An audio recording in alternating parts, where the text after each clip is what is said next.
Hey guys, Amber here coming at you with a weekly wrap-up. I know in my previous video that I said I would do a 5-book review, but I came to realize that by doing so I wouldn't have anything to share with you on a weekly basis. I also feel that currently reading videos are repetitive and a waste of my time.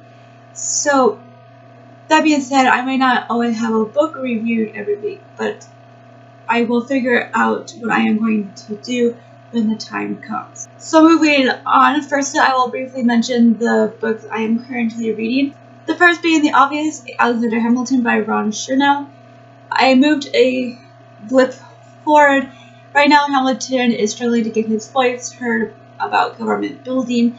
People are misconstruing what he is saying or purposely twisting his words to use against him. It's fascinating how many enemies he makes, and very intentionally it would seem. I think that Hamilton is very impulsive and that causes him so much more trouble than necessary. I've requested the audiobook for this and it should be coming in the coming week. It has started to dawn on me that it is taking too long reading the way I am, and I'm hoping that I will like the audiobook enough to use it for my work time to listen to it. I have just started Angela Tears by Frank McCourt. I don't have much to say about this as I barely have read anything, but I am very much looking forward to looking into this one. Next, I am rereading Anne of Green Gables by Ella Montgomery. I don't think there's anything for me to say here, as we all know how much I love this series and Anne, and I just can't get enough of it, and I've been looking forward to getting my dose of Anne for quite some time, so I'm very happy to be reading this. There is one book off my TBR I decided not to read at all, and that was American Pastoral by Philip Roth. I realized I was dreading to pick this up, and after reading a chapter or so, I realized that this just wasn't going to happen. Moving on, we have The Alphabet House by Jesse Adler Olsen. I did enough to this about 20 pages in. Typically, I like to give a book 50 plus pages in before doing so, but with this one I just had to. I couldn't stand the writing style, which is, I believe, called omniscient narrator. It's been a while since I had to learn these terms, but it was like being over the story instead of in the story, as none of the characters were actually telling the story. For a book, from what I got from the intro, that is supposed to be about these two pilots who crash behind enemy lines and how they fight for survival, and not a war novel, I felt that the narration style hindered it and defeated the purpose. I really don't like this kind of style, especially because, for me, I like to get to know the characters and to feel like I'm part of the story by being able to hear it from their perspective. And this style stops me from doing so. So sadly, I couldn't be bothered to read further on. The next book I tried was The Weight of Heaven by Freddie Umberger. I read a third of this before DNFing. The writing was superb and the story was good. I just felt that it was the wrong one. This deals with Frank and Ellie, a couple who lost their child and decided that Frank taking this job to manage a factory in India could be the answer in how to bring them back together. Instead, Frank starts a friendship with a boy named Ramesh, who's about the age of their son, and the consequences of that friendship.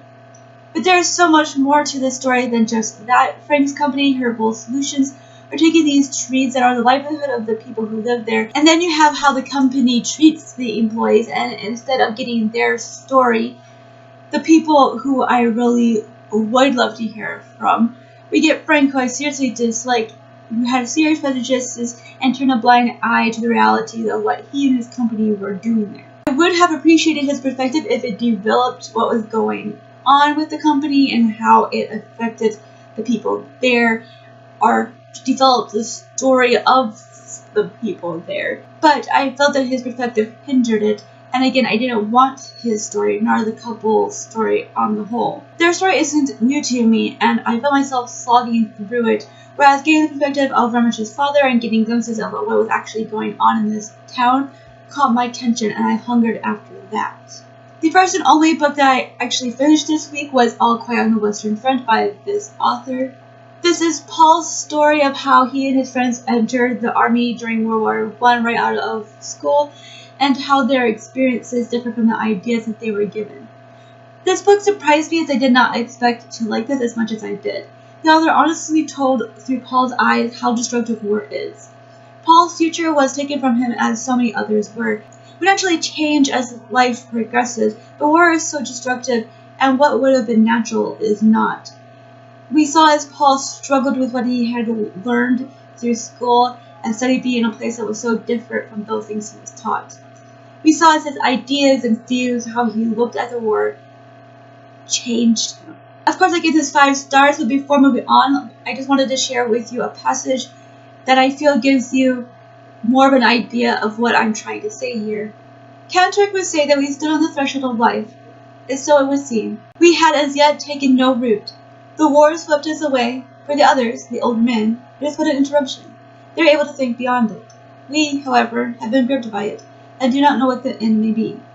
We only know that in some strange and melancholy way, we have become a wasteland. I also read Chew Volume 1, which is about Tony Chew, who when he eats can taste memories and know its history.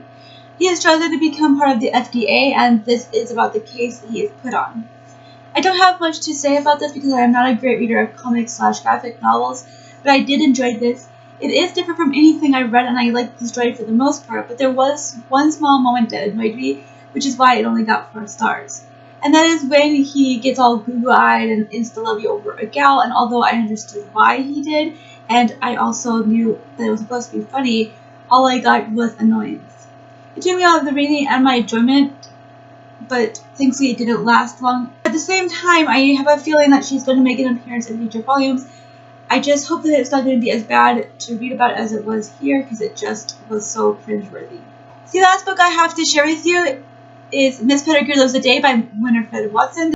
This one is about Miss Pettigrew, who is accidentally by the hiring agency sent to Miss LaFosse. LaFosse is a nightclub singer, and in the span of 24 hours, Miss Pettigrew is taken on an adventure that changes her life. I was really enjoying this until I reached the over halfway mark, and something said that was racist ruined it all. Until that point, it was a fun and adventurous book that surprisingly was not boring at all. A lot of this is just Pettigrew making quick decisions that tend to end up contrasting with how she was raised and how this affects and changes her. Also, the fact that this takes place in only one day makes you feel that there is much to this, and maybe there isn't, but it was enjoyable and fun, and I was really liking Pettigrew. But then she said something that felt blatantly racist, and I was thrown for a loop so much so that I just couldn't continue on. I think because I was so surprised and not expecting for her to say it is partly why I DNF'd it. I had a picture of her that didn't line up with her saying such a thing, and that may be because I watched the film before reading, which sadly is better than the book in this case.